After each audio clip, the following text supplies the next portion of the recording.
process is dead. I'm just going to say that from the start here.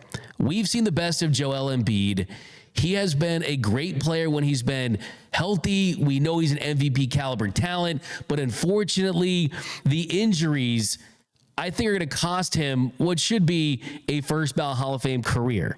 And you look at where the Philadelphia Sixers are at right now, they are consulting doctors and looking for alternative options for his left knee injuries. On Sunday, sources told ESPN's Shams Charania that both parties are joining forces and are open to surgery as a solution. Now, Joel Embiid has missed 19 of the 76ers' 56 games this season.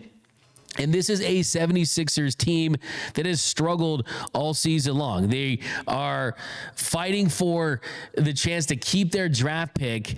And the interesting in all of this, to me, is the fact that we are already at the point with Joel Embiid where they're looking at different types of methods to find a way to keep him healthy. This is from the Philadelphia Inquirer. The Inquirer is reporting that Embiid is considering one of these options for his injured knee: a meniscus replacement, low-dose radiation therapy, or even an ominous-sounding osteotomy, in which doctors break a bone in the hip to realign the joint to alleviate pressure. One source called the procedures radical in light of the mundane injury and surgery that brought Embiid to this point. For some reason, that should have been a routine rehab and a routine return to play, and it has gone horribly wrong. Now, what is it for Joel Embiid? It's a damaged meniscus, and it's removed and replaced with donor tissue. So if he goes with a meniscus replacement, they're going to have to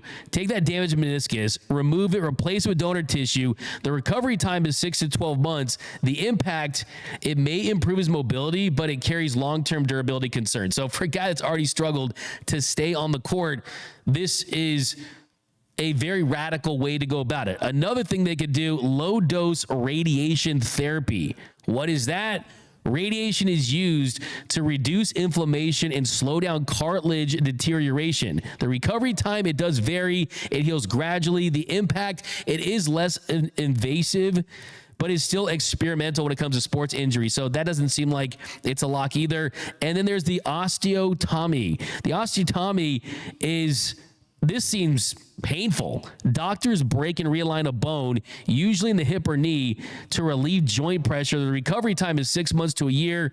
The impact, it can prolong a career, but requires significant rehab. So the question now is, what's next for the Philadelphia 76ers? They have to decide if he's going to play through pain or if he's going to undergo a procedure that will hopefully save his career. Now, the Sixers owe him $250 million.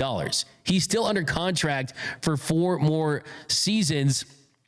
And I think if you are the 76ers at this point, there's no doubt about it. He's played in just 19 of 56 games this season. Even when they were healthy with him and Paul George and Maxey, they were 7 and 8. It's not like they were an elite group. And of course, it takes time to build chemistry with a new group for sure. But I think the 76ers need to do the right thing at this point. They need to blow it up. The process is over. I truly believe that. And the sooner you get to the future, the sooner you can find a way to get that franchise back to where it needs to be, because it just feels like he just cannot stay healthy. And the next thing for the Sixers is, I think it's time to tank. You shut down Joel Embiid and you prioritize the pick. That's Philadelphia's only hope at this point. Now, about their pick in the upcoming draft. Their pick is top 6 protected, which means that if the pick is 7th or higher, it goes to Oklahoma City. If it's 6 or lower, they keep it. If they have the 7th largest percentage chance to keep that, well, that's going to put them in a tough spot. They have a 65% chance of losing their pick. If they go with the 6th, they have a 46% chance of keeping their pick. So they've lost 7 consecutive games. They're 12th in the Eastern Conference. So I really think that was what they need to do. Just look at what the Mavericks did a couple years ago in 2023, where you sat players towards the end of the season. You were able to keep their 2023 pick. It was the 10th overall. They drafted Derek Lively, and he's been a piece for him. Sometimes you have to make difficult decisions, but This is 38th game. It's 38 games of the season. I feel bad. It's tough because I love Joel Embiid. Great player coming out of Cameroon, went to Kansas. But I think for the 76ers, you just can't keep banking on Joel Embiid. But J-Rob, what do you make of Joel Embiid? It's a sad situation in Philly. The game needs superstars.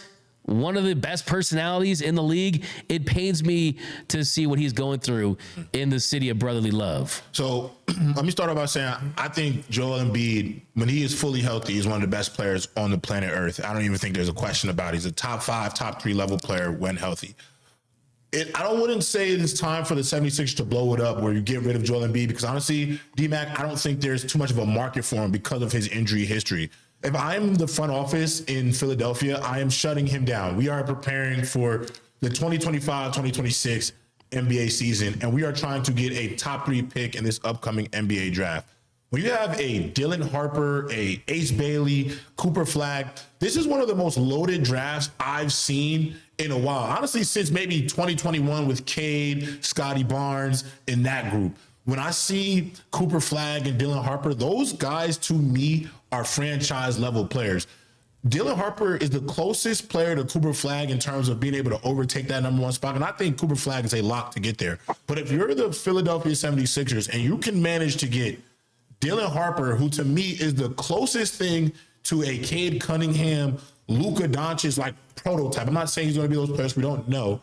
But if you could get that type of player in a draft, he changes the trajectory of your franchise. And the Paul George experiment to me has not done well. If you can move him off the books and get him somewhere else, I think it puts you in a prime situation to get a top 5 draft pick.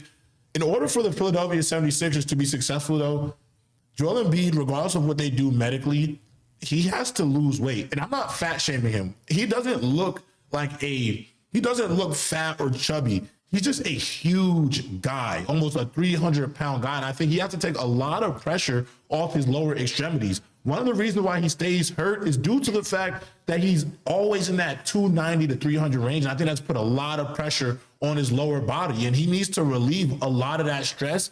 And ultimately, yeah, you get another surgery, but if you're still going to be 7'2", 7'3", 300 pounds, it just has not worked for him. And it is time to make an adjustment. And my final point is he shouldn't have went to the Olympics. And I know that sounds terrible to say. He was a part of that team. He did contribute, but that should have been viable time for him to help with his recovery. I mean, he went into a scrum and D-Mac, he essentially said, like, my body don't feel right. Like, my body's not good. I'm not who I was a season ago. So if you knew that this was going to be the situation coming in, why even spend that summer with Team USA? Because ultimately, look, he's not American. And his loyalty is to the Philadelphia 76ers first. For sure. I mean, I think that's an interesting debate. I mean, did he sacrifice his body to win a gold medal because he thought maybe that's his best chance of winning a championship in his career? That's a decision that he made. I mean, there's no doubt about it. I mean, like you pointed out, I mean, this is someone, when he's healthy, he is an MVP, won the 2023 MVP. He is a 7-time All-Star. He's a first-team All-NBAer, a 4-time second-team All-NBAer. He's 280, 290, 300, 7 foot tall. We saw Yao Ming. His career ended at 30. Joel Embiid's career ended at 30. I'm not saying his career is over. I just think if you are the 76ers, that you are not being honest with yourself if you think that his future is going to be someone that plays 60, 70 games and you are competing for titles with him as your number 1 guy, just because you just can't rely on that. I mean, this guy makes Anthony Davis look like an Iron Man, right? This guy has missed so much time, so much significant time. And just, look at some of the playoff series, just the swelling in his knee. It is definitely a sad thing to see. And you look at the contract they signed him to, it's a big chunk of change. And there's the sunk cost fallacy with that, hey, you put a lot of money in that and he's supposed to be your MVP and your all-star, but it just hasn't worked in Philly. It just has not worked. I think it's time for them to do the right thing for their franchise, and that is tank. You don't want to lose that pick. If you do, that'll set them back even worse. You look at the draft this season, you got talent in there that can absolutely help them. But yeah, it's not pretty. It's dark times in Philly. It definitely is dark times in Philly. And the Paul George contract was a disaster too. I mean, I think that you build around Maxey, you build around McCain at this point. Shout out to Jared McCain